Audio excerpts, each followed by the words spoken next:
dua, ada disminor primer dan disminor sekunder.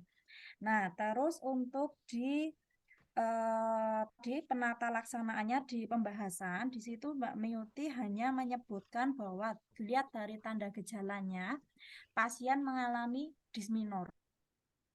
Tapi kenapa di judulnya dimunculkan disminor primer? Begitu.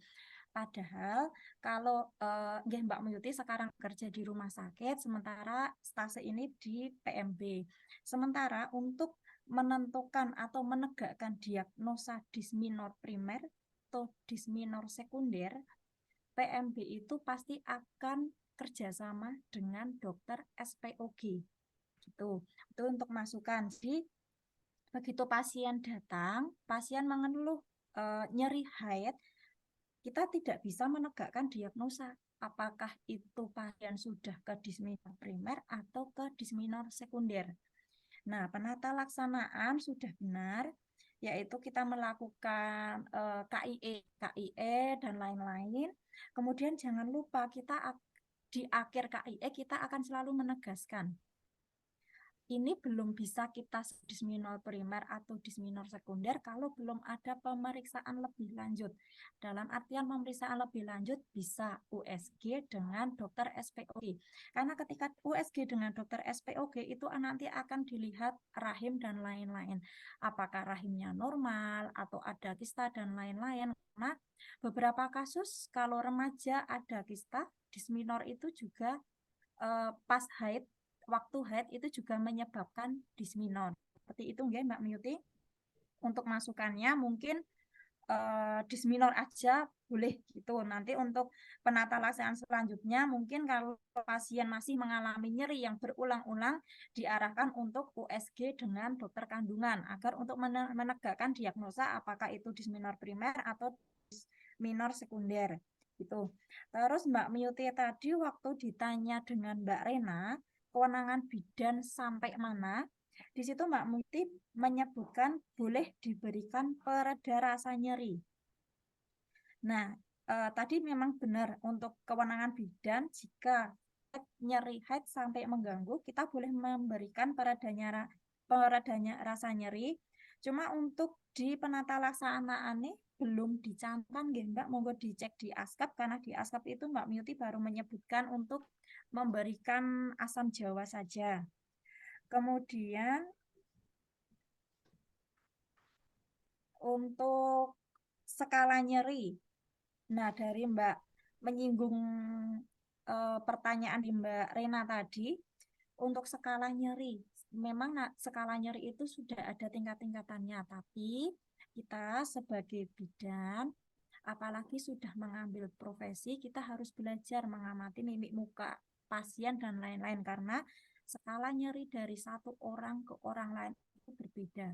Untuk menegakkan skala nyeri tersebut mungkin harus lebih teliti, karena ada yang nyeri segini aja pasien ini masih aman-aman. Skala nyeri segini pasien sudah yang benar-benar sakit, itu benar-benar harus lebih teliti dan lebih selektif lagi nggih Mbak Miyuti. Kemudian untuk bahan selanjutnya tadi kan disebutkan mens itu disminor itu bisa karena asupan nutrisinya kurang dan lain-lain. Di sini tadi kan disebutkan bahwa pasien berumur 17 tahun dan masih pelajar. Nah, yang harus diingat, yang harus ditanya, apakah pasien mengkonsumsi tablet tambah darah rutin? Untuk program di DIY, itu sudah diberikan tablet tambah darah rutin selama 1 tahun seminggu 1 kali. Apakah pasien minum atau tidak, itu harus kita tanyakan. Jadi kita bisa menggali apakah pasien tidak rutin minum tambah darah atau mungkin dari makanannya yang kurang bagus, gizinya kurang bagus gitu. Jadi untuk penata laksanaannya nanti bisa lebih tepat. Begitu Mbak Miyuti untuk masukan dari saya. Waktu saya kembalikan ke Bu Eka. Oke, baik, terima kasih banyak nih Bu Dia. Mbak Muti dicatat ya, tadi apa saja. Bu Eka tidak mengulang ya, sampai dengan tablet tambah darah juga ini tadi ya. Silakan Mbak Muti untuk ditanggapi.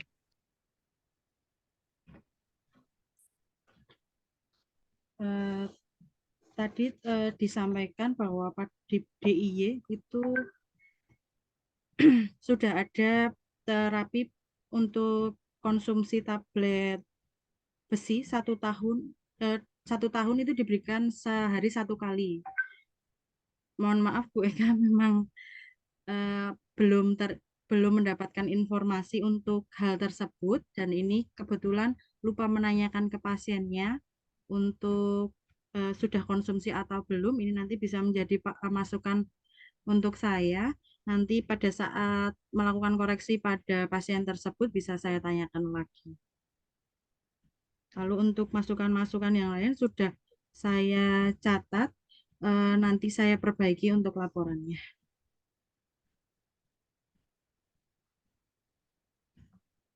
Sebelum diperbaiki mungkin ditanggapi gitu, ditanggapi terkait masukan-masukannya Mbak Budia. Oke, baik Bu Eka. Untuk terapinya, memang ini kan masih dalam skala nyeri pasiennya itu belum terlalu berat, Bu. Belum masuk ke skala yang membutuhkan terapi. Kalau di tinjauan teorinya kan memang memiliki kewenangan untuk memberikan analgetik. Kenapa di penata laksanaan saya belum tidak menuliskan untuk pemberian analgetik, karena pada pasien ini masih skalanya itu kurang dari 7, sehingga cukup untuk dicoba diberikan minuman asam Jawa sama saran kompres hangat itu tadi Bu.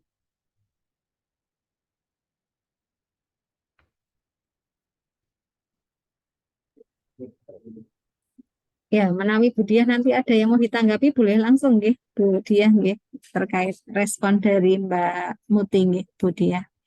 Oh, nggih, Bu. Nggih, Untuk nggih. terkait judulnya ya Mbak Miuti, karena ini kan belum ada pemeriksaan lebih lanjut, mungkin ditulis disminor saja. Karena kalau disminor primer atau sekunder itu pasti harus ada pemeriksaan lebih lanjut, mungkin dengan USG untuk menegakkan apakah itu disminor primer, apakah itu disminor sekunder, seperti itu. Nggih. Baik Bu Dia, akan saya perbaiki untuk judulnya.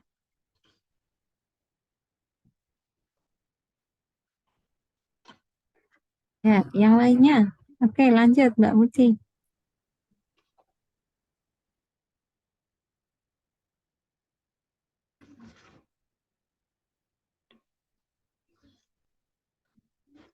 Untuk Pengukuran nyeri tadi, ya kan? oh nggih Bu Eka, untuk pengukuran Silakan. skala nyeri eh, kan ada itu pakai uang beker Bu Eka, cuman ini saya hanya memasukkan VDS saja. Nanti saya tambahkan untuk pengukuran skala nyerinya menggunakan melihat wajah pasien untuk mengukur skala nyerinya. Selain menanyakan juga menggunakan skala Wong Baker itu. Yang digunakan di tempat Mbak Muti atau kemarin waktu di tempatnya Budia, instrumen yang digunakan itu apa di lapangan? Hmm, Kalau pas pasien ini kemarin kebetulan ditanya skalanya Bu. Kalau yang di tempat Budia itu pas ketemu pasien ini ditanyakan skala, memang tidak menerapkan yang Wong Baker itu.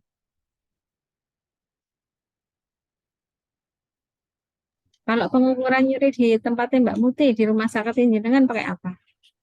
Pakai Wong Baker Bu. Kenapa? Apakah memang tempatnya Budia menggunakan instrumen itu atau gimana? Enggak Kenapa pas kok akhirnya pakai itu? Kenapa? apa? Saya pas baca jurnalnya itu hanya PDS Bu yang dipakai. Terus saya kurang memahami kalau Wong Baker itu bisa dipakai untuk semua penilaian skala nyeri. Ya, ya, oke. Artinya ini, anu ya, instrumen yang digunakan sebetulnya adaptasilah yang memang selama ini dipakai di lapangan. Pasti itu berdasarkan kajian-kajian ya, kenapa kok akhirnya menggunakan instrumen tersebut. Kalau nanti ternyata di beberapa tempat praktek kita, di tempat Budiah tadi sudah ada ya instrumen yang dipakai. Kemudian ada tempat-tempat yang belum menggunakan, maka kita juga bisa sebagai pembawa informasi bagi lahan kita ya, sama-sama saling belajar ya Mbak Muti, dan juga boleh membawa dari seperti Mbak Muti kan kerja di rumah sakit, itu bisa menjadi bahan diskusi. Kalau di rumah sakit instrumen pengukuran nyerinya itu malah pakai yang ini loh, misalnya seperti itu. Jadi sama-sama belajar, dan malah justru jangan yang nggak dipakai di mana-mana, malah dipakai untuk kasus gitu kan. Dan nanti malah loh ini hasil kajiannya kenapa kok menggunakan instrumen ini, malah jadi pertanyaan. Nah, gitu ya. Oke. Ada lagi tadi yang belum ditanggapi? Pak Muti, dari masukan Budiah? Untuk tadi seperti apa,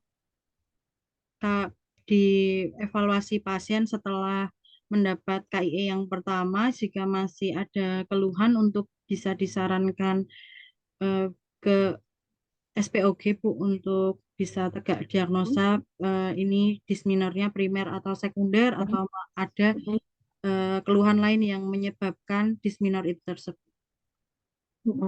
Gimana menurut jenengan?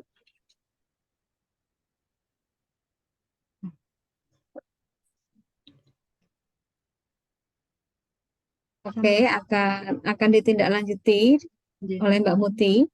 Artinya jenengan masih akan komunikasi dengan Nona N ini ya?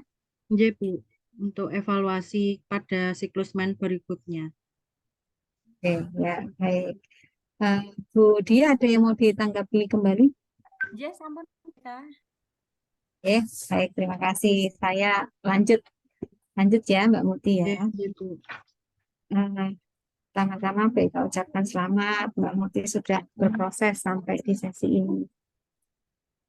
Teman-teman yang berproses profesi ini sudah dengan bekalnya masing-masing, bukan yang sama sekali tidak pernah punya pengalaman, apalagi Mbak Muti pengalaman Indonesia luar biasa, gitu ya. Jadi pada saat proses di lahan praktek tadi bisa sharing, berbagi pengalaman ya Mbak Muti ya, untuk saling menguatkan ya. Mbak Bu Dia ini salah satu mahasiswa yang alumni alumni yang lama sekali berproses dengan saya. Kebetulan banyak sekali stase dengan saya ya Bu Dia ya. Hampir 70-80% Bu dari TR sampai profesi. Ya, sehingga saya bisa melihat betul Bu Dia itu luar biasa prosesnya. Nah, salah satu CI yang bisa menjadi contoh bagi Mbak Muti dan Mbak Rena ya. Oke.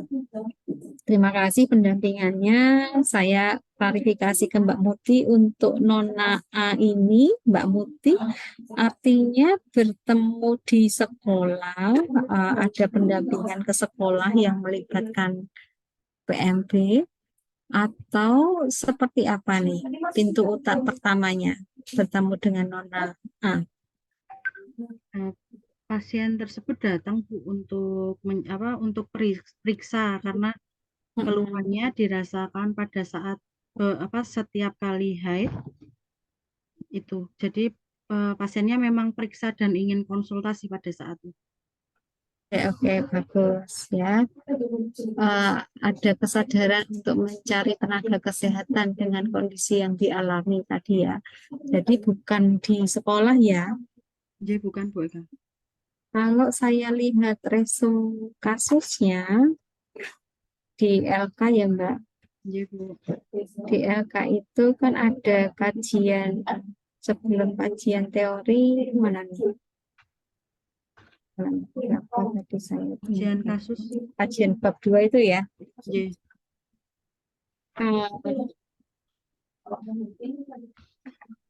di kalimat mana bahwa ini adalah pasien PMB, Mbak? Nggih, Bu, memang belum tidak dimasukkan. Awal Ya, pertemuannya memang tidak dimasukkan. oke. Kenapa itu penting? Kenapa setting tempat itu penting? Kenapa? Untuk menentukan penata laksanaan dan terapi yang akan diberikan, Bu Eka. Iya. Nah, dikaitkan dengan kita, bidan, Kewenangan jangan, iya, penting kan? Ngomongin kewenangan, setting tempat akan berpengaruh, betul Mbak Muti? Bu Eka. Ya, ya. Jadi mohon informasi itu di mana? Karena konteks kita di sekolah, konteks kita di PMB akan berbeda, ya. Nyuwun nanti bisa dilengkapi. Oke, ini datang ke PMB dengan keluhan tersebut. Pertama kali datang, ya. Pertama kali datang ke PMB. Terapi yang diberikan farmakologi dan non farmakologi. Sementara masih non farmakologi, Bu Eka, karena non farmakologi saja. Dari skala yang disampaikan pasien kan masih kurang dari 7. Skala tersebut pada hari keberapa menstruasi ya dia datang? Ini datang di hari keberapa? Datangnya sudah lebih dari 2 hari memang, Bu Eka. Oke. Jadi pengukuran yang Mbak Muti kerjakan itu adalah di hari menstruasi ketiga, kedua, ketiga, Bu Eka. Oke. Ya itu nanti ya apa namanya? Kalau dari keluhannya si remaja tersebut, nyeri hebatnya dirasakan di hari keberapa? Kalau pasien menyampaikan hari pertama dan kedua, Bu Eka. Dan 1 hari sebelumnya itu sudah mulai nyeri, cuman pada saat darah keluar itu mulai nyerinya lebih dirasakan. Tata laksana yang dikerjakan adalah untuk keluhan yang saat ini dirasakan. Tadi kalau jenengan ukur masih bisa dengan non farmakologi gitu ya. Iya, Bu Eka. Karena ini sebuah siklus, apa yang disampaikan Mbak Muti untuk ada kemungkinan akan ada keluhan ya di siklus berikutnya ya, karena ini sudah hari ketiga. Apa yang disampaikan? Untuk bisa mengkonsumsi kunyit asam Jawa itu dari 1 minggu sebelum haid, Bu Eka.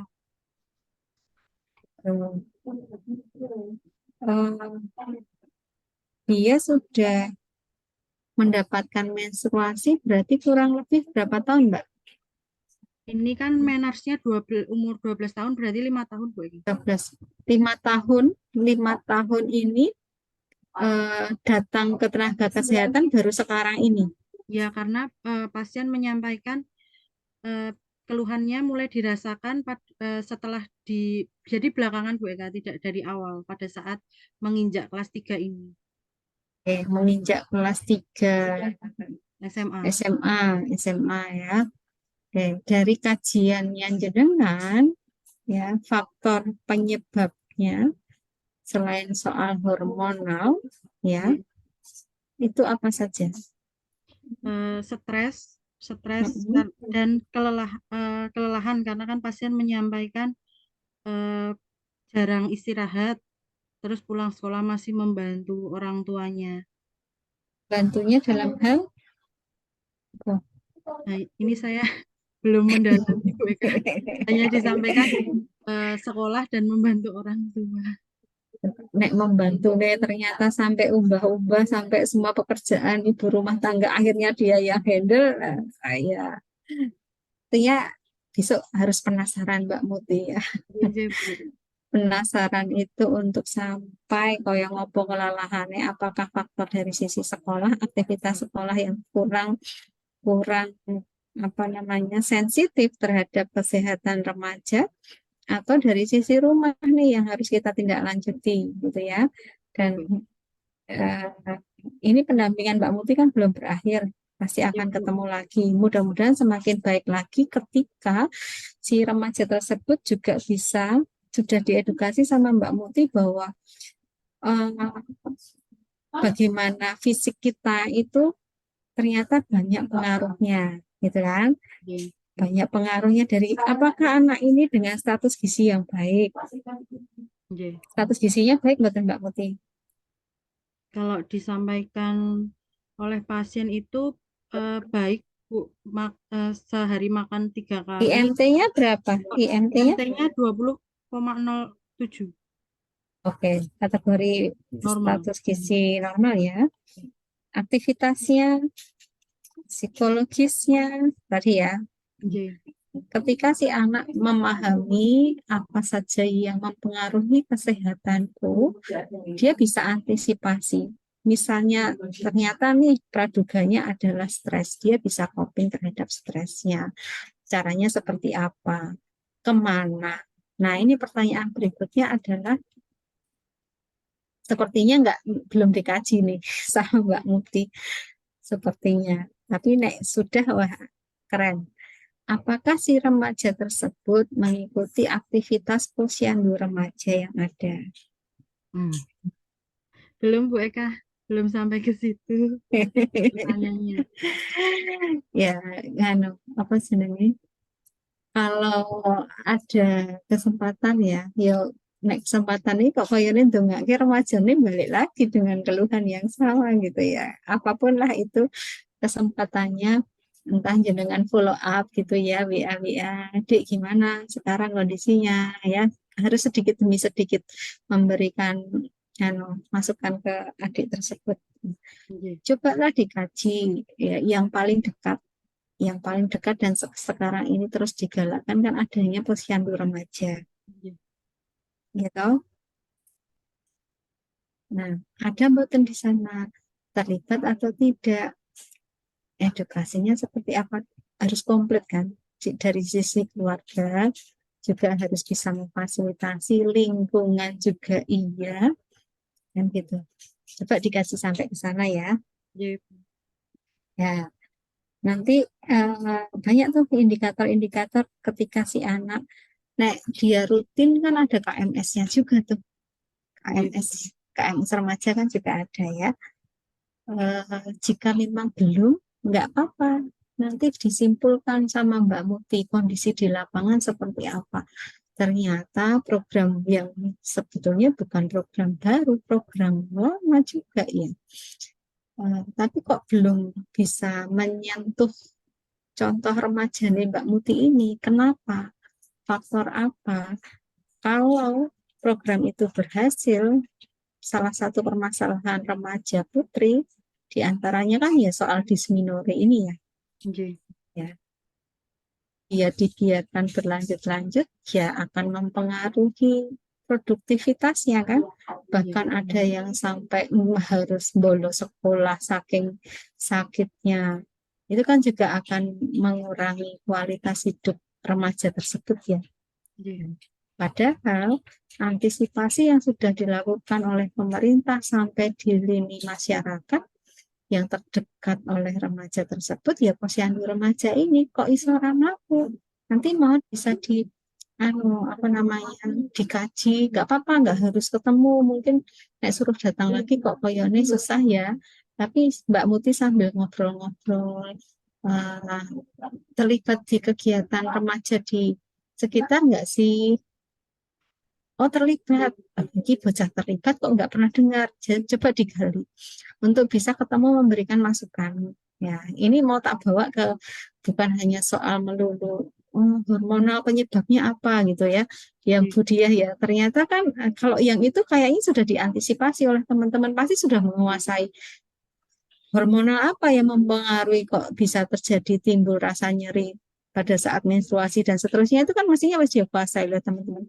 Tapi dari sisi-sisi lain ini yang saya coba hadirkan supaya Mbak Muti juga buka program-program terkait dengan stase yang kita bahas. Karena bisa jadi arahnya ke sana tuh, ke komunitas tadi yang dibilang oleh Bu Dia. Ya. Oke. Kemudian nanti saya punya punya modulnya Posyandu Remaja Mbak Muti, tak share nang grup untuk Nggih. bahan jenengan mengkaji ya. Kemudian soal undang-undang Mbak, undang-undang Nggih. eh, undang-undang kita kan sudah Undang-Undang 17 2023 nih. Nggih. Nah, undang-undang kebidanan gimana posisinya dengan adanya undang-undang kesehatan terbaru? Ayo ikut sosialisasi enggak nih teman-teman? PR ini karena jenengan di setiap stase pasti akan membawa soal undang-undang ini. Ya, undang-undangnya udah dapat. Undang-undang nomor 23, nomor 17 tahun 23 sudah dapat.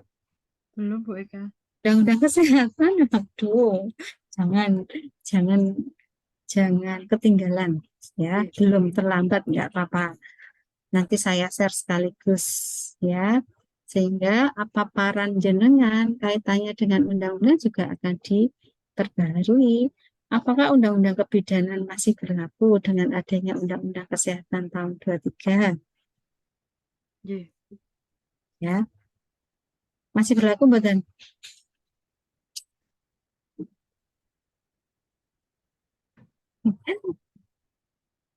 Mbak Rena, masih berlaku mboten? Mohon maaf Bu Eka, sepertinya saya belum mengetahui itu. Nanti saya baca lagi nggih Bu Eka. Ya, undang-undang kebidanan yang lahir 2019, ya, kemudian undang-undang keperawatan yang lebih dulu, tahun 17 atau 18 ya keperawatan itu.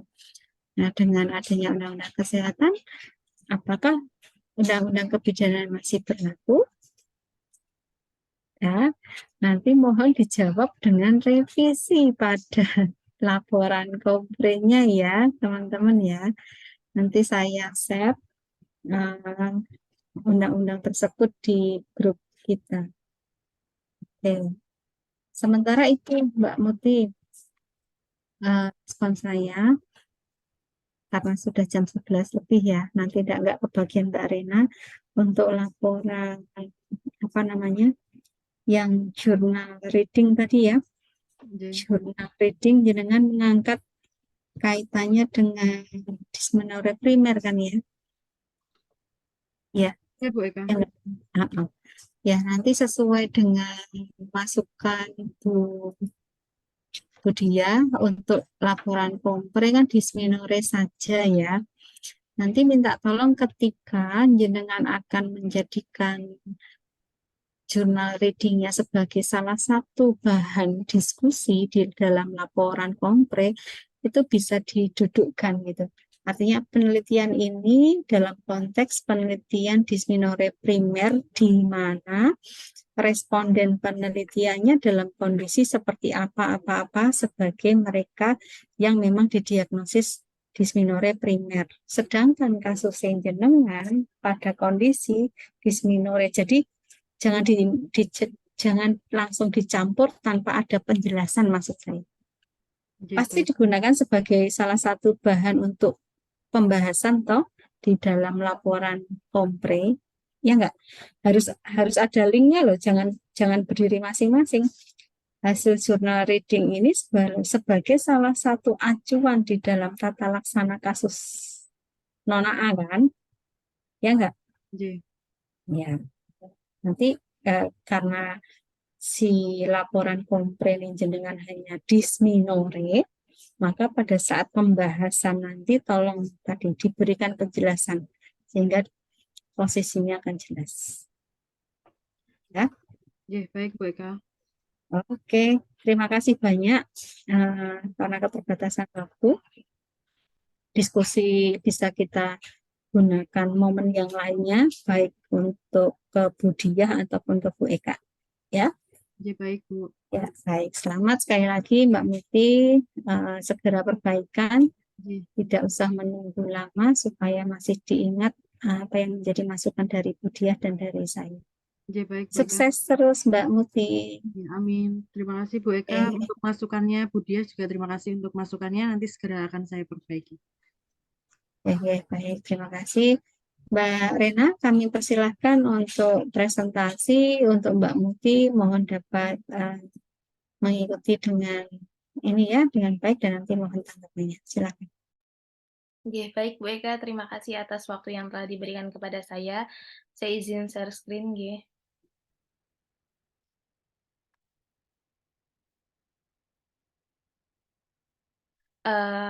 Yang terhormat Ibu Yuliasti Eka selaku pembimbing akademik, yang terhormat Ibu Dia Febriani selaku pembimbing lahan, yang terhormat Mbak Milti selaku partner saya selama praktik di PMB Dia Febriani. Mohon izin, saya Rena Purwanti pada hari ini akan mempresentasikan tentang laporan saya, yaitu mengenai asuhan kebidanan pada Nyonya A, usia 23 tahun, wanita usia subur dengan kurang energi kronis di PMB Dia Febriani Farida, Kalasan, Sleman. Nah, untuk latar belakang sendiri yang saya bahas yaitu berdasarkan latar belakang yang telah saya cari, Pusat Data Informasi Kesehatan Republik Indonesia pada tahun 2020 menyatakan bahwa prevalensi KEK sendiri pada remaja putri usia 15-19 tahun itu sebesar 36,3%. Sedangkan prevalensi KEK di daerah istimewa Yogyakarta sendiri yaitu sebesar 19,7% yang lumayan tinggi, yaitu pada wanita hamil dan 21,8% pada wanita usia subur. Nah, angka kejadian KEK pada wanita usia subur yang melakukan pemeriksaan di PMB Dia Febriani selama 3 bulan terakhir, yaitu dari bulan Mei hingga bulan Agustus 2023, sebanyak 5 kasus wanita usia subur dengan KEK.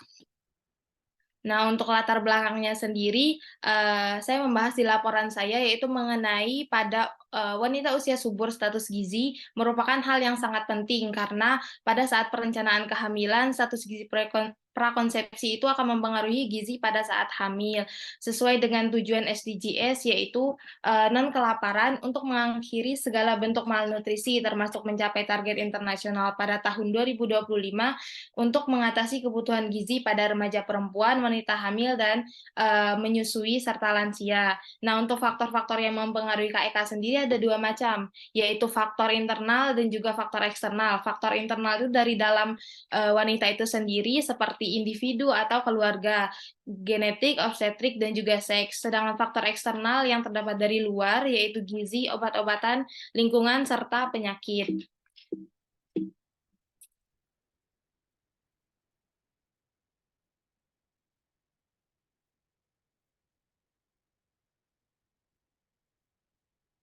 Yang selanjutnya yaitu mengenai ruang lingkup pada laporan ini berfokus pada masalah kesehatan wanita usia subur yang berkaitan dengan kekurangan energi kronis.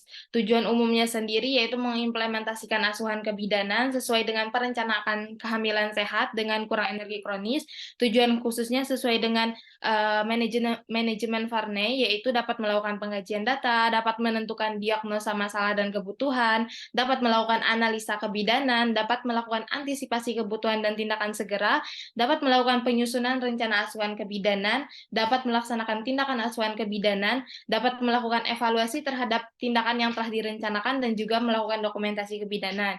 Untuk manfaatnya sendiri, bagi bidan di PMB untuk menambah pengetahuan, sedangkan bagi mahasiswa profesi kebidanan meningkatkan pengetahuan juga berdasarkan yang telah dipelajari di bidang pendidikan. Untuk pasien sendiri untuk menambah pengetahuan terhadap masalah yang dikeluhannya saat ini. Yang selanjutnya yaitu mengenai kajian masalah kasus. Nah, kasus yang saya angkat yaitu Nyonya A, usia 23 tahun, yang datang ke PMB Dia Febriani. Beliau mengatakan ingin konsultasi persiapan kehamilan. Saya mengkaji mengenai riwayat kesehatan Nyonya A itu tidak ada masalah. Untuk menstruasinya juga normal, haid terakhirnya pada tanggal 18 Agustus tahun 2023. Nah, Nyonya ini belum pernah hamil. Ini merupakan perencanaan kehamilannya yang pertama. Untuk pola pemenuhan nutrisi pada Nyonya A ini, makannya 2-3 kali sehari. Kadang dia melewatkan sarapannya karena pagi hari tidak sempat untuk sarapan. Dan juga klien mengatakan tidak merasakan lapar di pagi hari, sehingga dia baru makan di siang dan juga di sore hari. Untuk jenis makanan yang dikonsumsi itu ada nasi, lauk, dan juga sayur. Tetapi untuk sayur ini tidak setiap hari dikonsumsi oleh beliau. Dan juga untuk buah-buahannya juga jarang mengkonsumsi buah-buahan. Untuk hasil pemeriksaan objektif sendiri, hasilnya normal, tekanan darah, nadi, pernafasan, suhu juga normal. Untuk hasil pengukuran tinggi badan, didapatkan hasil 154 cm dan berat badan 41 kg. Untuk lilanya sendiri kurang dari 23,3 cm, yaitu pengukuran lilanya 22 cm. Untuk IMT setelah saya hitung, IMT-nya termasuk ke dalam kategori kurus, yaitu 17,3. Dari hasil pemeriksaan tersebut dilakukan penata laksanaan dengan memberikan KIE pada Nyonya A dengan keluhan ingin merencanakan kehamilan. Tata laksana pasien berfokus pada diagnosa yang telah dilakukan pada pemeriksaan objektif, yaitu diagnosa KEK serta kebutuhan KIE perencanaan kehamilan sehat.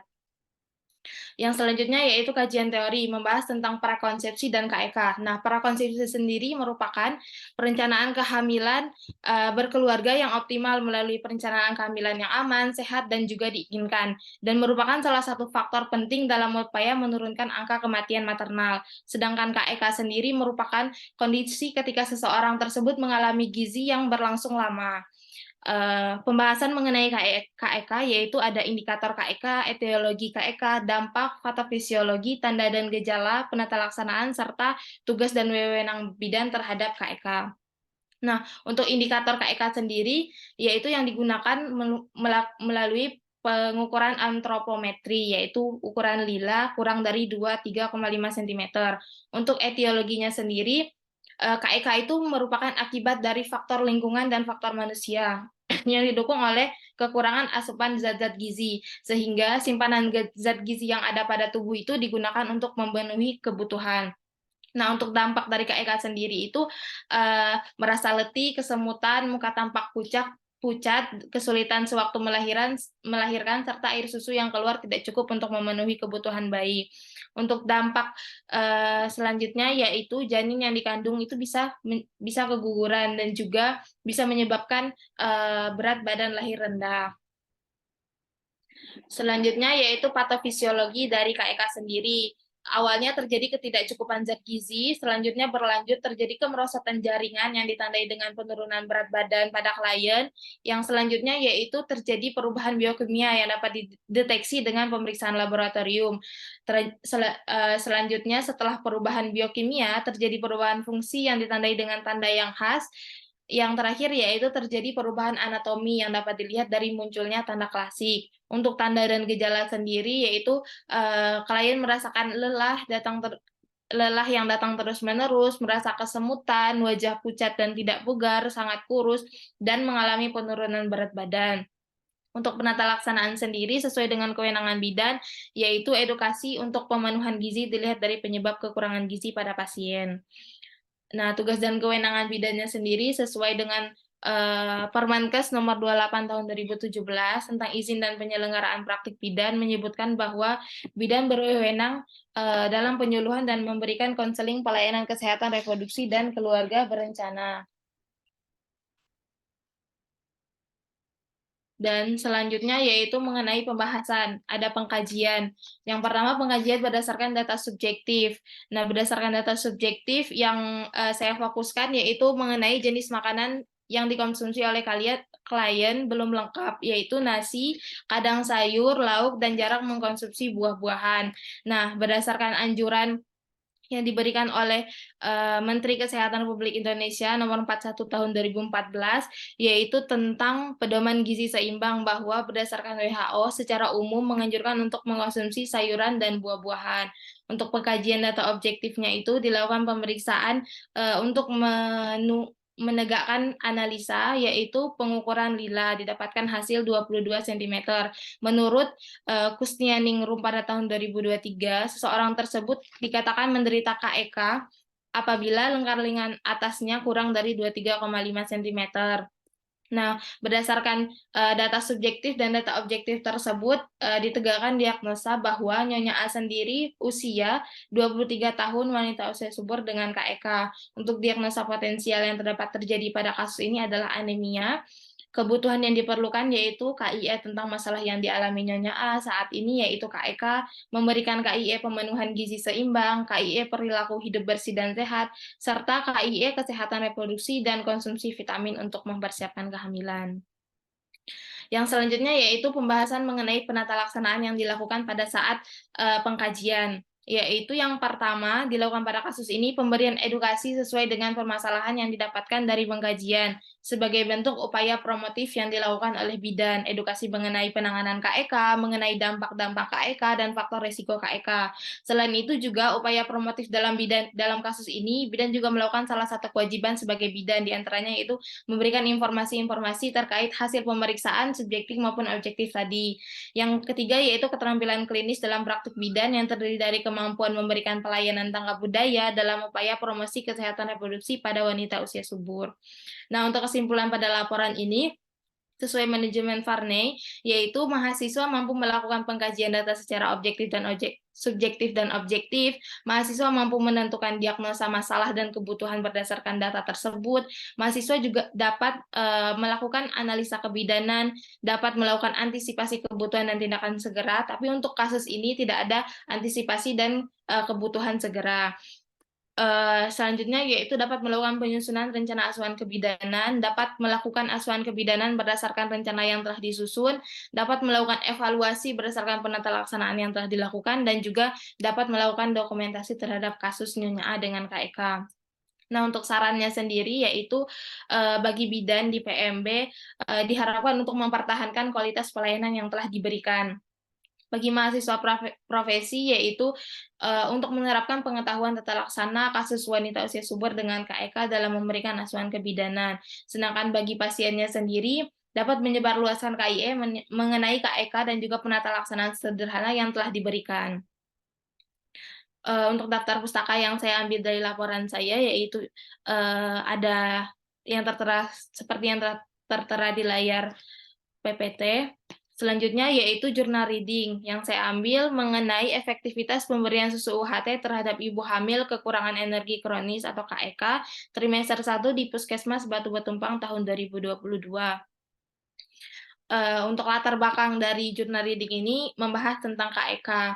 Seperti yang telah saya jelaskan, yaitu KEK merupakan keadaan kekurangan asupan energi dan protein pada wanita usia subur yang berlangsung secara terus-menerus dan juga dapat mengakibatkan gangguan kesehatan. Untuk tujuan dari jurnal ini yaitu seperti judulnya untuk mengetahui efektivitas pemberian susu UHT terhadap ibu hamil kekurangan energi kronis pada trimester 1.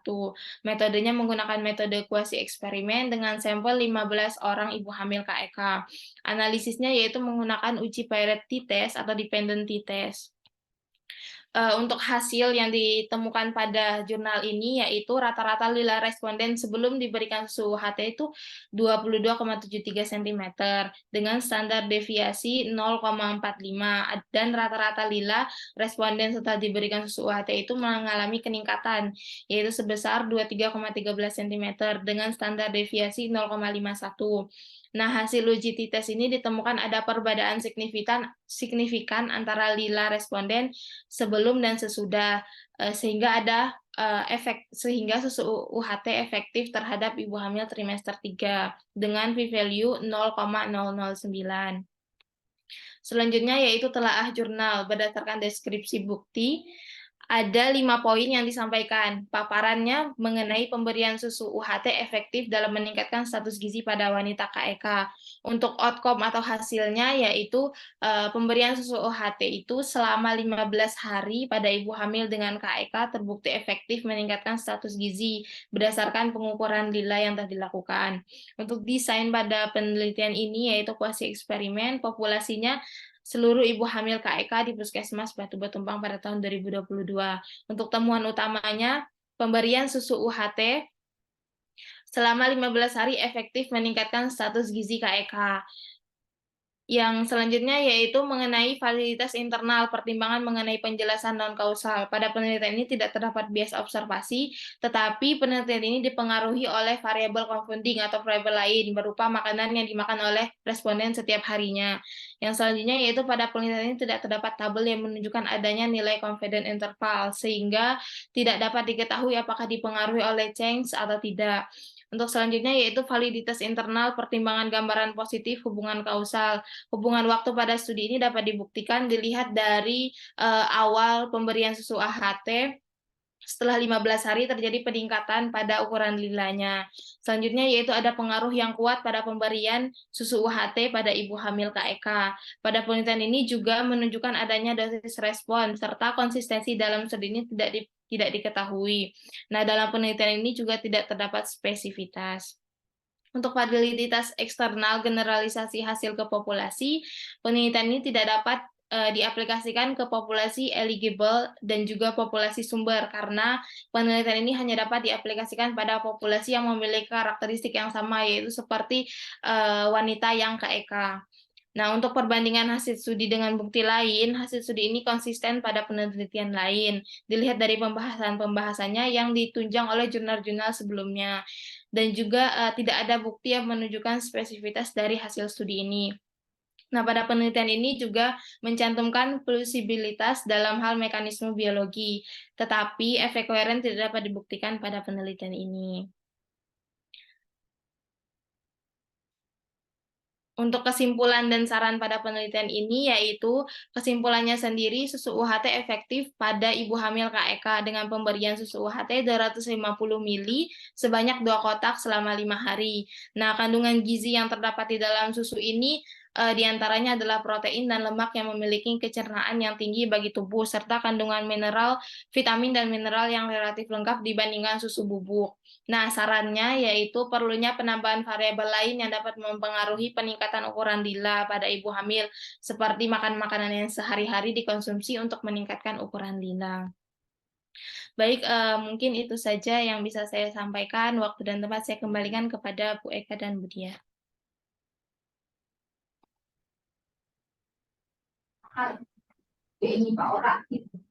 Oke, makasih Mbak Rena sudah mempresentasikan ya. Oke, boleh minum loh, tapi ambil Ya, Bu. sendiri-sendiri. Bu Diah, monggo kami persilahkan menikmati hidangan di rumah ya. Iya, Ibu.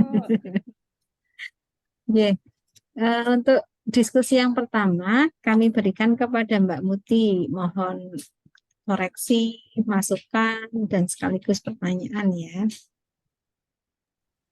Silakan. Ya, baik, terima kasih Bu Eka atas waktunya. Saya ucapkan selamat pada Mbak Rena Purwanti sudah berproses sampai hari ini. Kita bisa menyelesaikan 2 laporan. Untuk Mas, penyampaian penyajian materinya sudah sangat baik. Mbak Rena saya rasa lebih menguasai daripada saya. Lalu untuk Mas, pertanyaan saya pada mungkin saya bisa ditunjukkan bagian penata laksanaan yang Mbak Rena lakukan pada pasien Nyonya A ini, Mbak. Oke, baik, Mbak. Sebentar ya.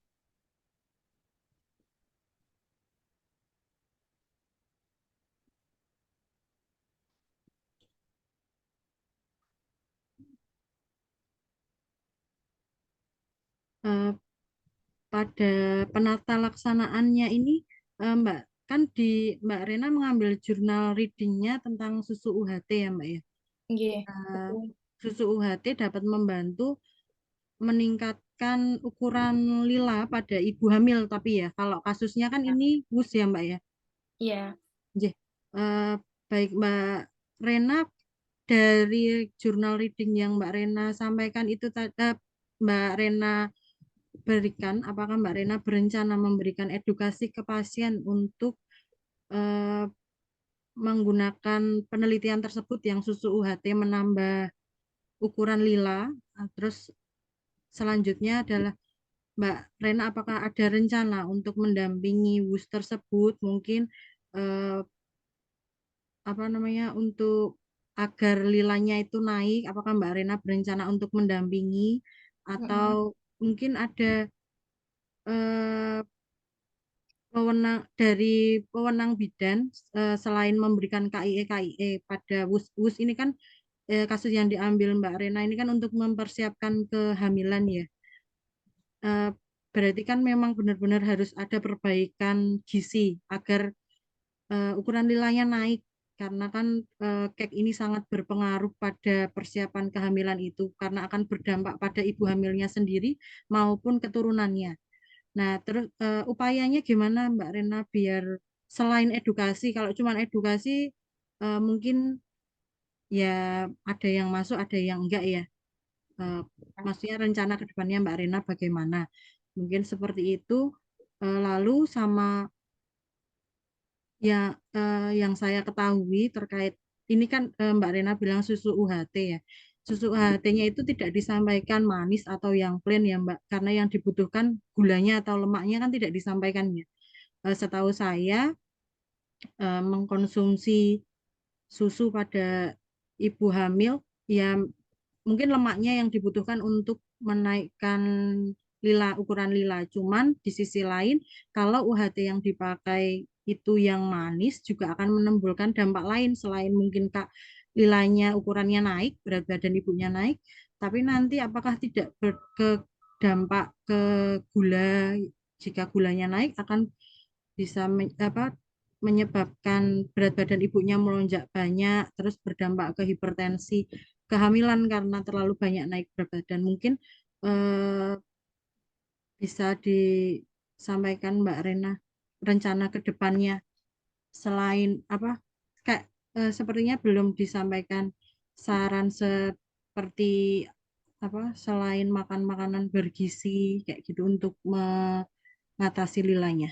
Mungkin itu saja. Terima kasih. Iya, baik Mbak Melty, terima kasih atas sarannya. Izin menanggapi nggih, berdasarkan penata laksanaan yang telah saya lakukan pada klien ini, beliau kan datang pada tanggal 24 Agustus di malam hari. Nah, ingin merencanakan kehamilan, dilakukan pemeriksaan objektif maupun subjektif.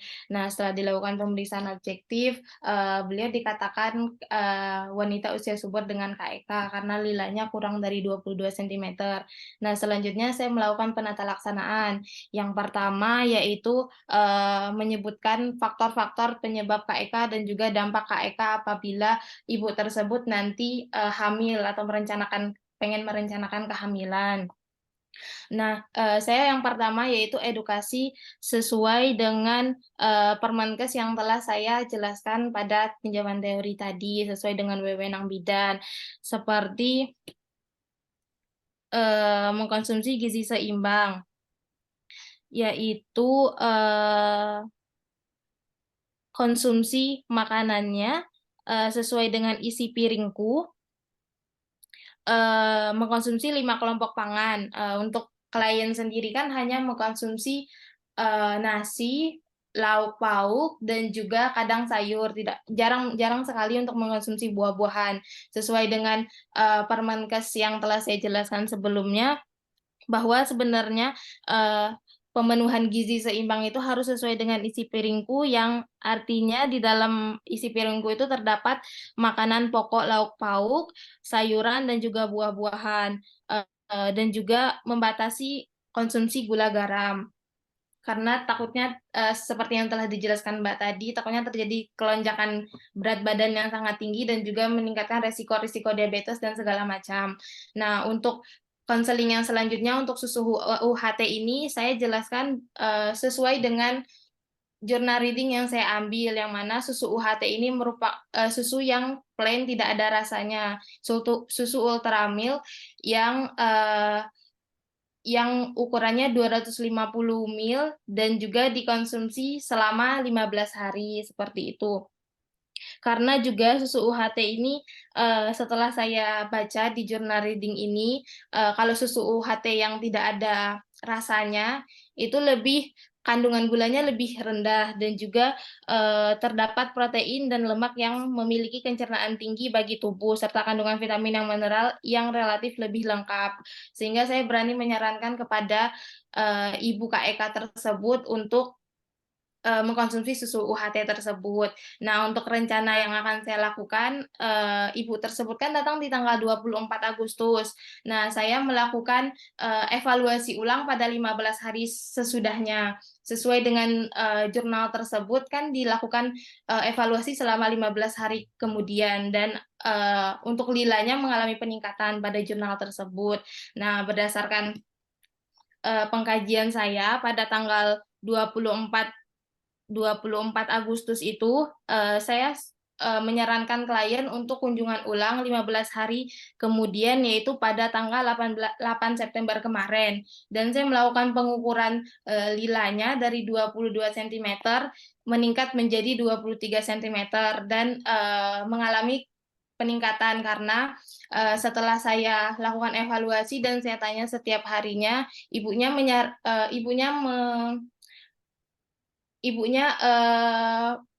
mengikuti saran-saran dan anjuran-anjuran yang telah saya lakukan, seperti misalnya sarapan. Awalnya kan ibunya jarang sarapan, selalu melewatkan sarapan. Sekarang ibunya sudah sarapan, makan siang, dan juga makan malam. Dan juga ibunya walaupun masih jarang mengkonsumsi sayur, tetapi sekarang sudah mau untuk mengkonsumsi buah-buahan. Seperti itu, Mbak.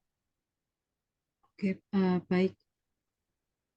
Menurut Mbak Rena, apakah perlu pasien ini dilanjutkan pemantauannya atau mungkin kan hal tersebut berisiko ya? Apakah ada kan untuk mengantisipasi untuk terjadi ulang KIK-nya itu, apakah menurut Mbak Rena perlu untuk pasien ini pergi ke puskesmas agar di apa lakukan pemantauan lebih lanjut atau bagaimana gitu agar tidak terulang kayak gitu? Oke.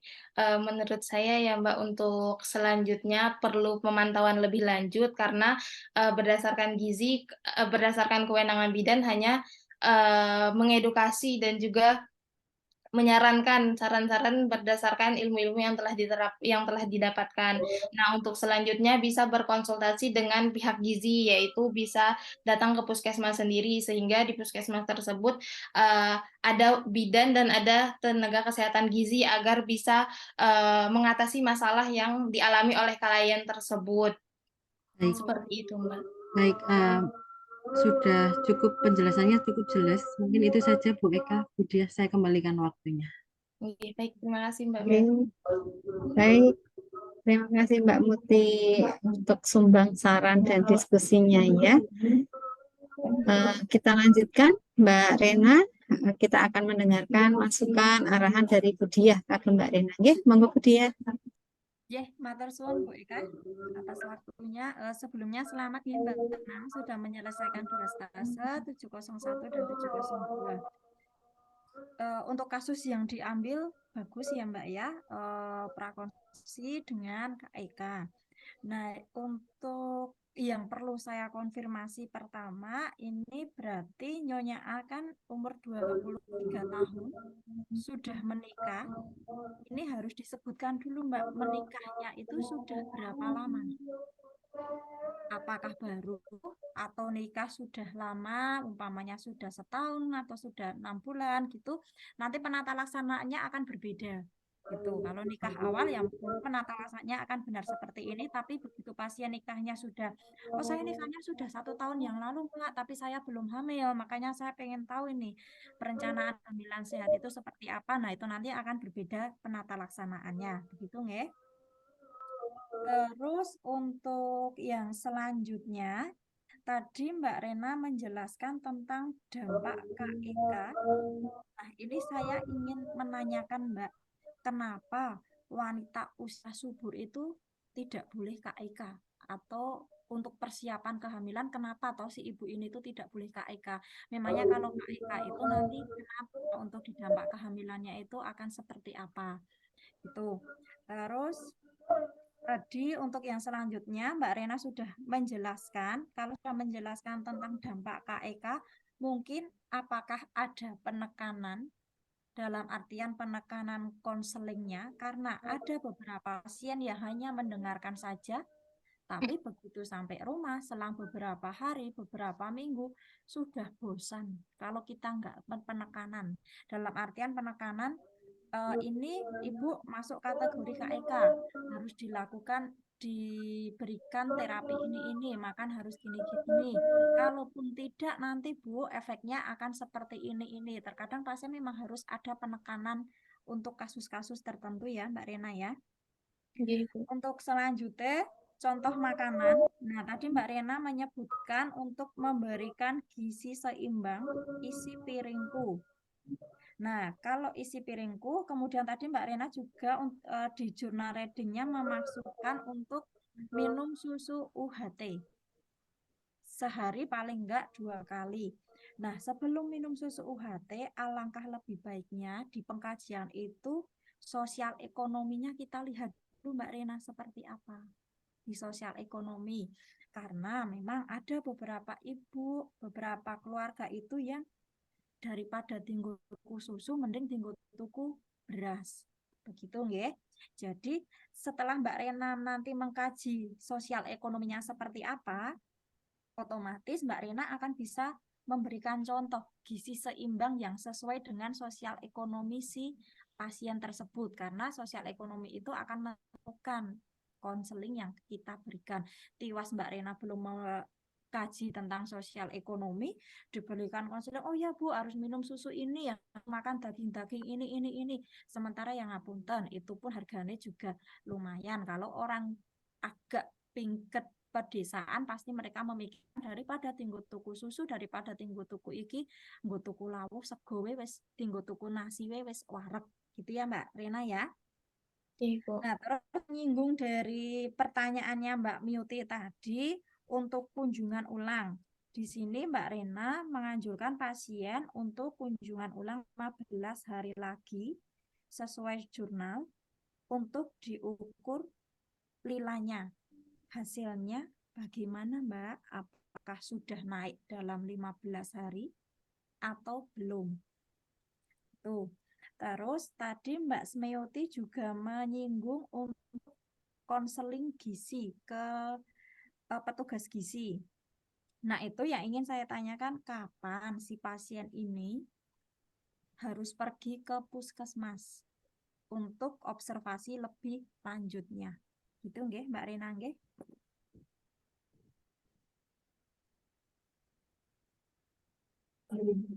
Oke. Ya, terima kasih Ibu Dia untuk masukan koreksinya. Untuk selanjutnya Mbak Rena, silahkan ditanggapi. Oke, baik Ibu, terima kasih atas masukan dan sarannya. Untuk pengkajian tadi, memang belum saya cantumkan pada Nyonya A usia 23 tahun, untuk riwayat menikahnya 5 bulan yang lalu. Nanti saya cantumkan nggih Bu di laporannya. Dan juga untuk dampak KEK sendiri nggih. Dampak KEK sendiri, kenapa sih tidak boleh di wanita usia subur?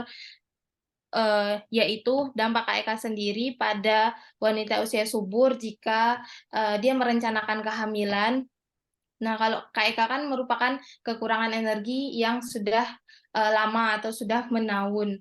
Nah, kalau semisalnya dari ibunya saja sudah kekurangan energi, gimana pada saat dia hamil nanti dia mau menyalurkan nutrisi-nutrisi terhadap bayinya, sehingga hal tersebut bisa meningkatkan risiko terjadinya BBLR pada ibu hamil dengan KEK. Maka dari itu, sebelum ibunya melakukan kehamilan atau merencanakan kehamilan, otomatis KEK tersebut harus diatasi terlebih dahulu agar nanti resiko-resiko terhadap KEK tersebut bisa ditanggulangi atau minim resikonya melahirkan bayi dengan berat badan lahir rendah. Dan juga pada saat kehamilan tersebut nanti kan terjadi nanti bakalan ada pertumbuhan dan perkembangan janin. Nah, kalau semisalnya nutrisi dari ibu aja kurang, bagaimana pertumbuhan dan perkembangan janin tersebut akan baik seperti itu. Nah, untuk selanjutnya pada saat yang ketiga yaitu seharusnya dilakukan pengkajian sosial ekonomi nggih Ibu. Mungkin itu juga kekurangan dari laporan saya belum mengkaji tentang sosial ekonominya. Cuman pada saat saya melakukan penata laksanaan kepada klien, alhamdulillah klien tersebut tidak ada seperti kayak, oh saya tidak sanggup Bu, seperti itu. Alhamdulillah klien tersebut menerima saran-saran dari saya, dan setelah saya melakukan evaluasi seperti chat ibunya, gimana Ibu keadaannya, gimana untuk pola-pola nutrisinya, apakah dilaksanakan sesuai saran dan arahan seperti saya. Ibunya bilang, ya Mbak, saya sekarang alhamdulillah sudah mau mengkonsumsi buah-buahan, untuk konsumsi susunya juga alhamdulillah saya lakukan. Dan untuk kunjungan selanjutnya itu pada saat 15 hari kemudian ibunya datang ke PMB dan dilakukan pemeriksaan lilanya naik 1 cm dari 22 cm ke 23 cm. Cuman itu masih masuk kategori KEK nggih Bu. Karena kurang dari 23,5 sehingga pada saat itu saya menyarankan baik Ibu, selanjutnya sepertinya lebih baik untuk datang ke puskesmas untuk berkonsultasi sendiri, untuk berkonsultasi kepada pihak gizinya agar sesuai dengan penanganan Ibu dan yang ingin Ibu lakukan yaitu perencanaan kehamilan sendiri seperti itu. Seperti itu Bu Dia mungkin. Ya, oke. Baik Mbak Rena. Terima kasih nggih atas jawabannya.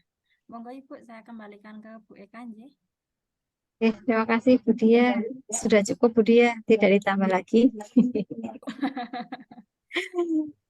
Ya, ya. Oke, terima kasih. Luar biasa masukannya Mbak Rena. Selamat ya sudah menyelesaikan petugasan di stase 7002. Di tempat Bu Dia kemarin tabungan lembar balik enggak ya? Ada lembar balik untuk merencanakan kehamilan sehat buatan Bu Dia? Ada Ibu, lembar balik Ada ya? Ada, nggih. Oke, ya. Di dalam proses digunakan buat sama Mbak Rena. Mbak Rena, dipakai enggak? Belum Ibu, belum dipakai. Kenapa belum dipakai? Kalau kemarin hanya pemeriksaan objektif, pemeriksaan subjektif, terus penata laksanaan terhadap ibunya, Bu. Lah ya penata laksanaannya itulah ya sebetulnya momen sekaligus ini ya mengoreksi adakah hal yang terlewat pada saat proses pengkajian sampai dengan utamanya apa yang perlu diedukasi. Ternyata sudah keagungan budaya. Karena ada hal-hal yang tadi terlewatkan oleh Mbak Rena sehingga saya penasaran apa di sana tidak ada lembar balik. Mbak Rena sudah pernah menggunakan lembar balik untuk perencanaan kehamilan sehat ya?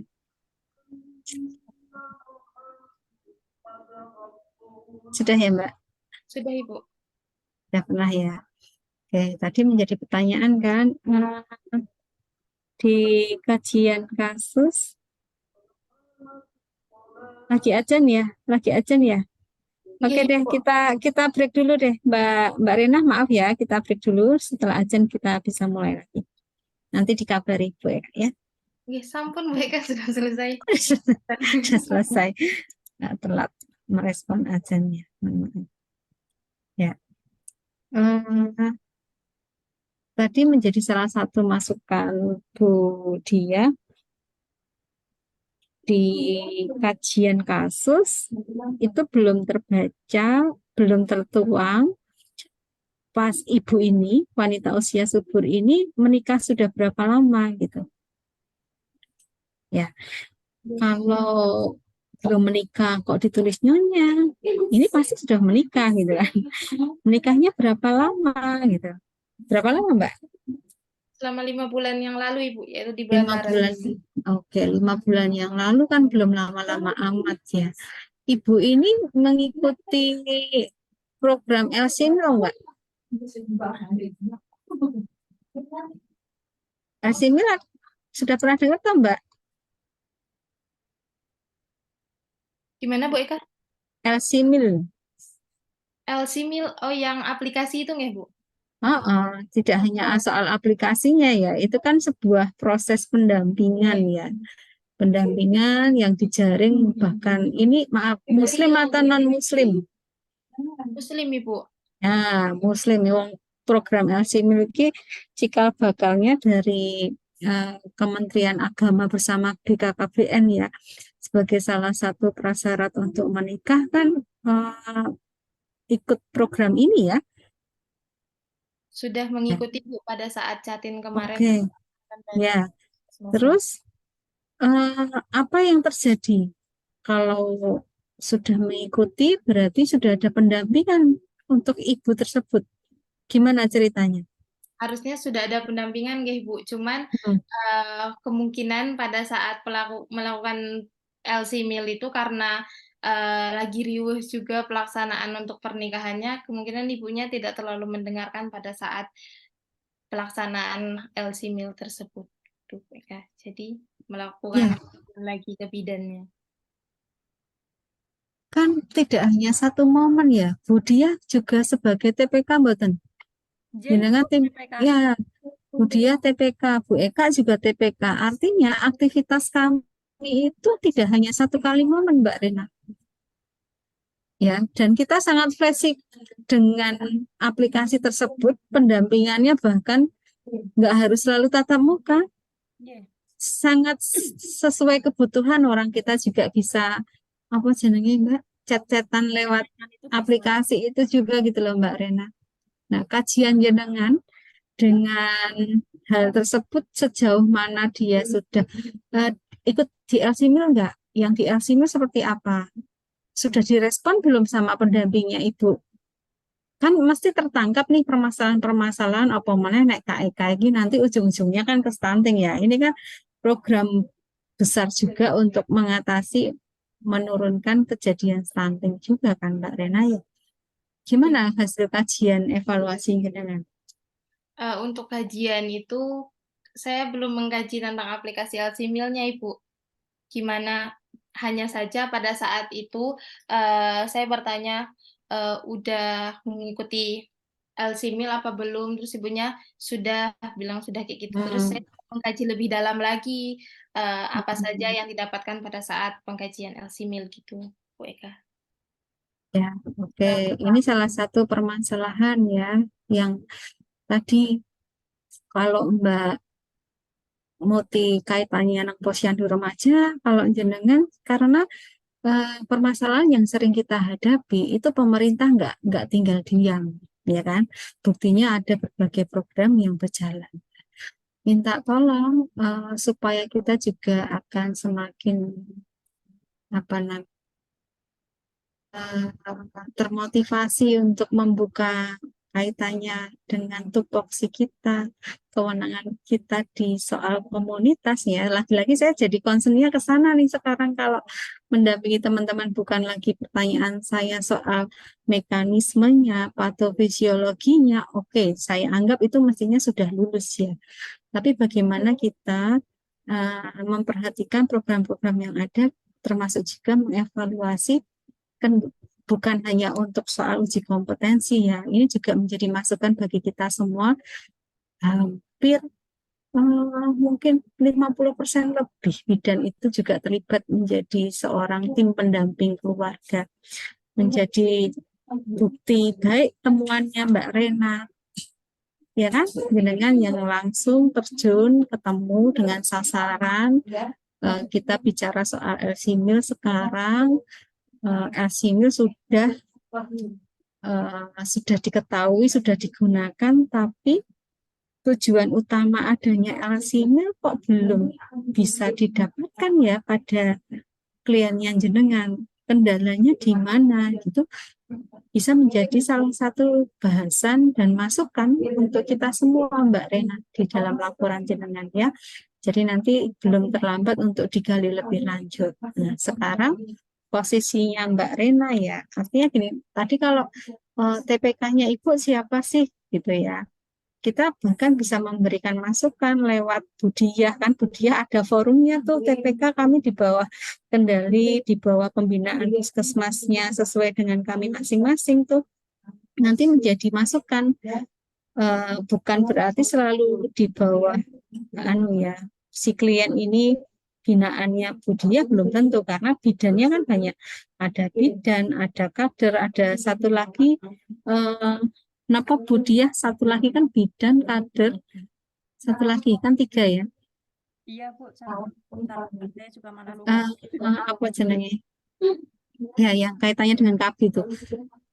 Tapi dari sisi masyarakat. Nah, jadi evaluasi intinya Mbak Rena nanti minta tolong bisa dievaluasi kenapa kok belum bisa merasakan dampak dengan adanya pendampingan tersebut ya.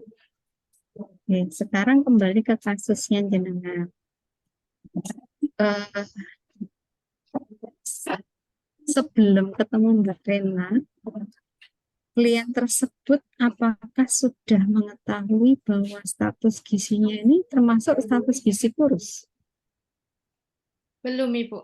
Jadi pas Belum. pemeriksaan Mm-mm. tersebut baru mengetahui kalau misalnya lilanya kurang 23,5 itu termasuk KEK dan juga status gizi IMT-nya termasuk kurus seperti itu. Belum ya. Oke, pertanyaan saya. Pada saat akan menikah, ibu dan pasangannya pasti melalui pemeriksaan kesehatan di puskesmas ya. Oke, Bu.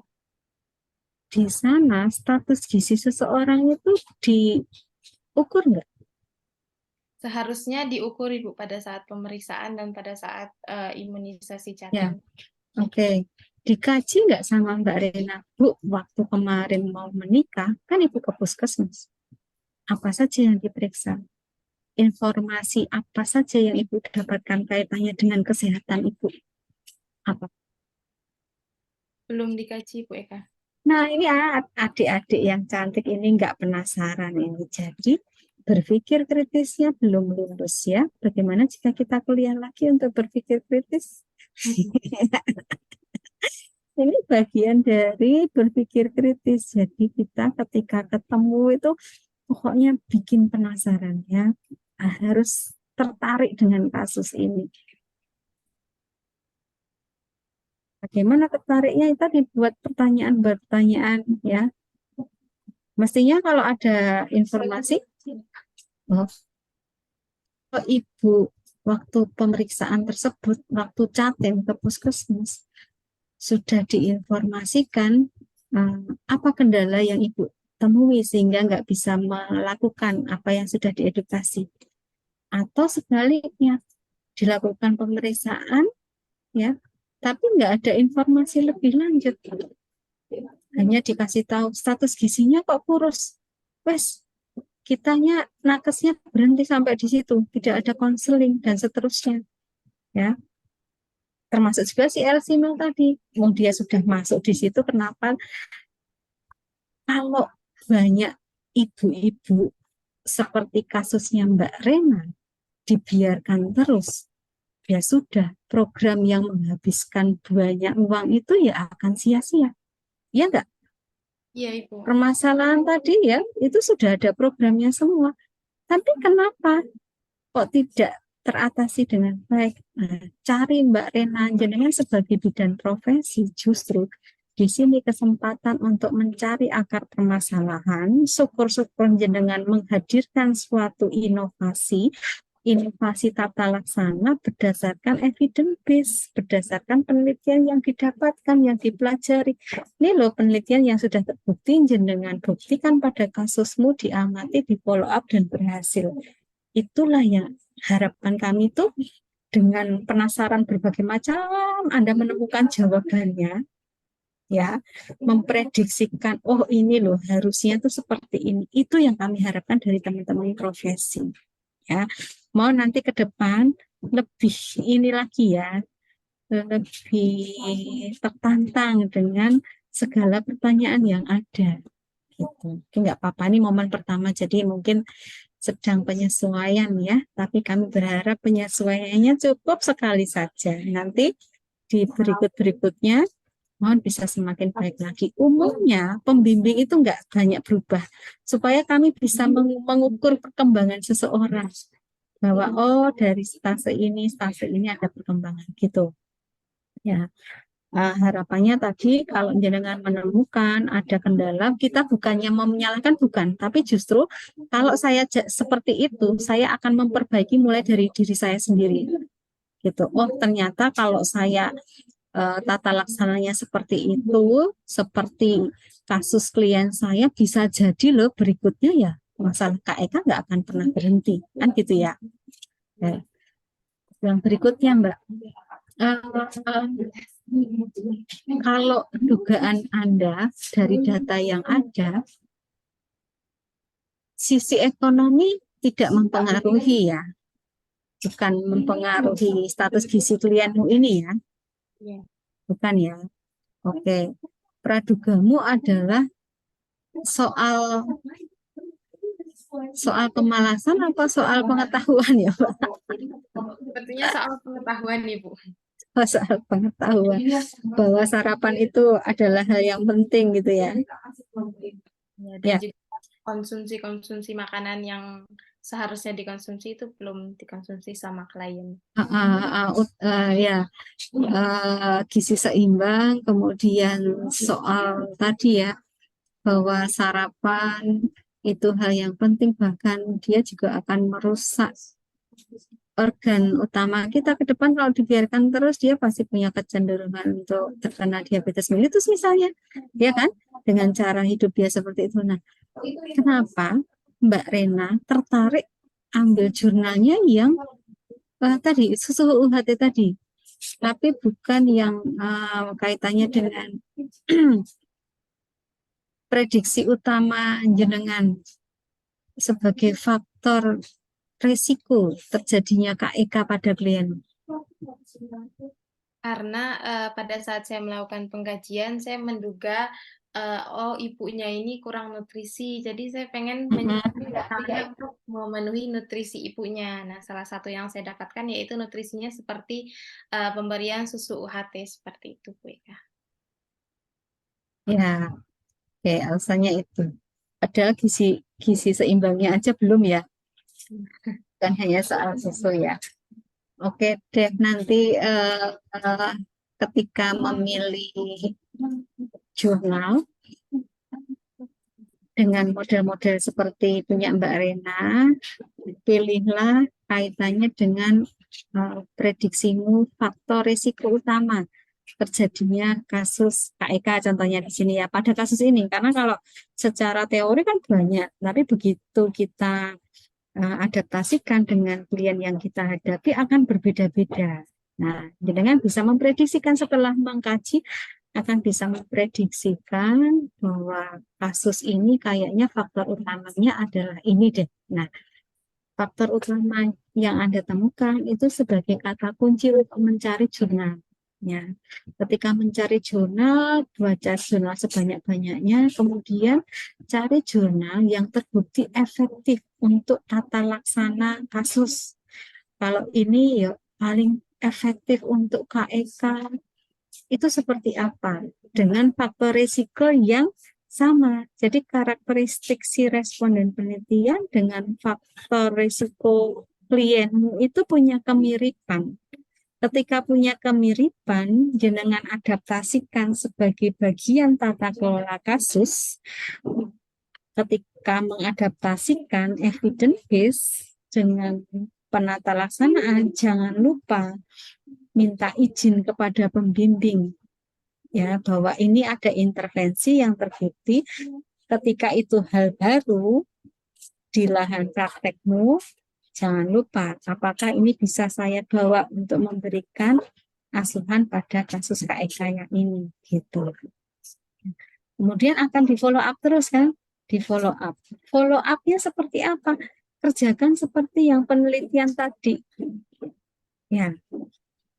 Nah, itu riset kecil-kecilan membuktikan evidence base dari penelitian sebelumnya ke klien Anda, dievaluasi. Akhirnya akan semakin banyak kesimpulan yang didapatkan Mbak Rina. Selain tadi kesenjangan yang ada, kaitkan dengan program yang ada. Ini ada programnya, sekali lagi pasti menjadi masalah kesehatan. Mau sampai pemerintah aja bikin program. Evaluasi. Akhirnya nanti benar-benar ketika mahasiswa profesi ini praktek, ada informasi dari lapangan yang itu menjadi dasar perbaikan pada saat membuat kebijakan. Gitu Mbak Rina. Dan nanti kalau jenengan sedang dengan baju berbeda, kan mahasiswa profesi kan kadang sudah dengan baju-bajunya yang lain ya. Ketika jenengan terlibat di dalam proses penentuan kebijakan, pengambilan kebijakan, kenapa tidak untuk menyampaikan secara langsung, toh jenengan bertemu, punya bukti bahwa di lapangan situasinya seperti ini. Sehingga setiap tahun ini ya, masalah KEK ini hampir setiap tahun menjadi salah satu yang dipelajari mahasiswa. Itu ada perbaikan, ada perubahan ya. Oke, mudah-mudahan apa namanya bisa menangkap masukan saya, menindaklanjuti. Mohon maaf saya tidak bisa menunjukkan perhalaman-perhalamannya ya, tapi mohon nanti bisa direnungkan, kemudian yang menjadi masukan Budia dan saya dicerna dulu, kemudian nanti malam atau besok itu udah mulai diperbaiki. Gitu ya. Bisa ya Mbak Rina? Bisa, Ibu.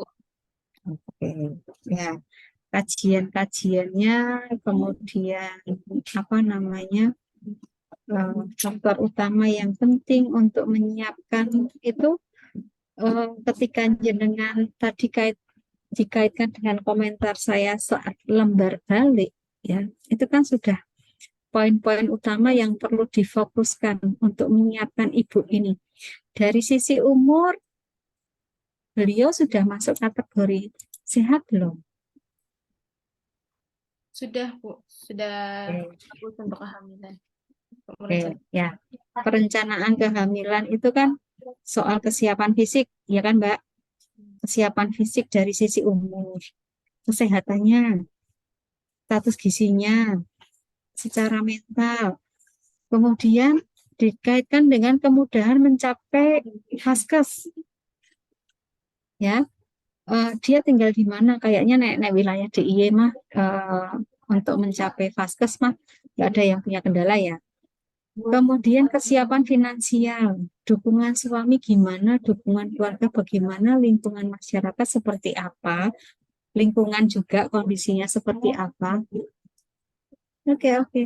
Nah, nanti supaya jenengan kajiannya runtut, ya, ketemu kajian, kemudian tata laksananya sesuai dengan tadi. Untuk kondisi fisik apa yang perlu diintervensi sampai urusan dukungan tadi. Kalau dukungannya juga ada kendala, intervensi terkait untuk mengatasi dukungan seperti apa gitu ya. Bukalah lagi lembar balik yang merencanakan kehamilan sehat, dibuka lagi ya. Mohon untuk bisa jadi referensi. Oke, terima kasih dari saya itu. Baik, terima kasih GPK atas saran dan masukannya. Nanti akan segera saya perbaiki. Dan terima kasih Budia atas saran dan masukannya. Ya, oke. Tetap semangat dari Budia dan Bu Eka atau siapapun pembimbing pasti ini ya, ada masukan. Bukan berarti yang dikerjakan itu tidak baik, sudah baik yang dikerjakan. Anda sudah di tangga 8, namanya dibimbing, kan kami tidak mau Anda menjadi tangga 6 dong. Saya sudah ketemu dengan mahasiswa di tangga 8, maka kami harus bisa mendorong untuk naik lagi tangga 9, tangga 10 gitu ya. Jadi apapun masukan pembimbing pasti itu akan baik. Mudah-mudahan memberikan bekal untuk teman-teman berkiprah di lapangan dan tentu saja demi kesehatan ibu dan anak sesuai dengan kewenangan kita. Baik, Bu Dia, ada tambahan lagi untuk Mbak Muti dan Mbak Rena? Sampun Bu Eka ngapunten off cam ini sambil jemput Denok. Baik, hati-hati Bu Dia. Terima kasih atas bimbingan arahannya, mohon pendampingannya selalu Bu Dia untuk teman-teman semua. Mudah-mudahan ibu dan keluarga selalu diberikan kesehatan ya. Ya, amin. Baik teman-teman sekalian, sekali lagi terima kasih, tetap semangat, terus berproses menyiapkan ketugasan berikutnya untuk bisa ke tahap selanjutnya. Tentu saja kami berharap di stase ini dituntaskan dulu supaya ringan untuk melangkah di berikutnya. Baik, terima kasih. Apabila banyak kurang dari Ibu Eka, mohon maaf yang sebesar-besarnya. Kita akhiri. Selamat siang. Assalamualaikum warahmatullahi wabarakatuh. Monggo gimana? Mau tanya, untuk kan ini kan presentasi hanya satu stase ya Bu Eka. Lalu untuk yang belum kebagian stasenya, untuk konsulnya pripun Bu Eka? Ya, kalau Bu Eka diunggah ya, keduanya diunggah. Sudah diunggah kayaknya 701. Ya, PPT-nya juga diunggah sehingga kami akan menilai dari komprehensif. Setelah hari ini saya belum bisa menilai sebelum revisi dikerjakan. Jadi tolong revisinya langsung ditambahkan, jangan didel ya. Langsung aja tambah file revisi supaya kami bisa melihat perbedaan perubahan yang dilakukan. Karena presentasinya hanya satu, maka masukan, konsep-konsep masukannya kan bisa diterapkan untuk stafel lainnya ya. Nggih, Ya Bu. kan, termasuk yang didengarkan dari kasus temannya itu bisa diadaptasikan untuk gabungan jenengan. Langsung dilakukan perbaikan. Nah, revisinya itu yang akan kami potret. Ya, untuk sisi laporan kami potret dari revisi. Tapi kalau penyajian, berargumentasi dan sebagainya tentu saja pada saat penyajian. Tapi untuk saya penilaian laporan supaya tidak terlalu jelek ya, saya nilai pada saat yang revisi. Baik. Nggih, Kalau baik. tidak melakukan perbaikan ya kami nilai sesuai dengan yang ada dikumpulkan gitu. Gitu ya, jelas? Nggih, Oke. sama untuk askep tulisnya Bu Eka untuk bisa konsolnya pripun? Askep tulisnya bisa ketemu saya di direktorat ya, nanti kencan by WA. Kencan by WA kalau langsung datang pripun Bu Eka? Ya, nek langsung datang itu nek ora ketemu ya rasa kecelik gitu maksudnya. Ya. Maksudnya Ya kalau gitu. misalkan belum Bu Eka belum membalas, misalkan kita datang ke kampus belum Mm-mm. janjian ngoten, kalau pas ketemu nggih mboten napa-napa nggih Kalau Bu. saya bisa nggak apa-apa. Kayak tadi tuh barusan ada yang tiba-tiba datang, ya tak suruh ngenteni karena dia nggak janjian. Saya baru menghadap Bu Wadir satu, setelah saya menghadap Bu Wadir satu, baru saya layani gitu. Nggih siap Bu Eka. Oke, Nuwun ya matur Bu Eka. nuwun. Sedang siang. Nggih. Izin ya. Nggih. Hati-hati Bu Dia jemput putrane. Wah, sambil nyetir sambil sum-sum. Jaga materson ya Bu Eka. Matur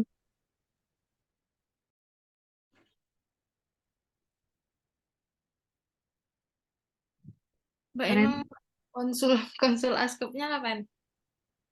Tar. Ini aku berarti stop recording ya? Heeh,